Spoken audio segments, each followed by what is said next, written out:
నమస్తే, నేను మీ చారి అక్షర మీడియాకు స్వాగతం. టీడీపీ అధినేత చంద్రబాబు నాయుడు ఉండవల్లిలోని ఆంధ్రప్రదేశ్లోని ఉండవల్లిలోని తన నివాసంలో ఈరోజు చండీ యాగం, సుదర్శన నరసింహ హోమం నిర్వహించినట్టు తెలుస్తోంది. దీనికి సంబంధించిన మన ఫోటోలను Telugu Desam social media Telugu Desam party social మీడియాలో పంచుకుంది. చంద్రబాబు, నారా లోకేష్, నారా భువనేశ్వరి ఈ యాగంలో పాల్గొన్నారు. కార్యక్రమంలో టీడీపీ నేతలు దేవినేని ఉమా, ధూళిపాళ నరేంద్ర కుమార్, కొల్లు రవీంద్ర, బోండా ఉమా, నారాయణ, కన్నా లక్ష్మీనారాయణ తదితరులు పాల్గొన్నట్టు ఫోటోల ద్వారా మనకు తెలుస్తుంది.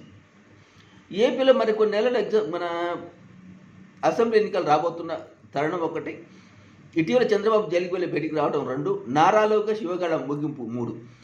వీటన్నిటిని దృష్టిలో పెట్టుకొని ఈ యాగాలు చేసిర్రా, ఇలా యాగాలు చేయటం అనేది ప్రస్తుతం చర్చనీయాంశంగా మారింది.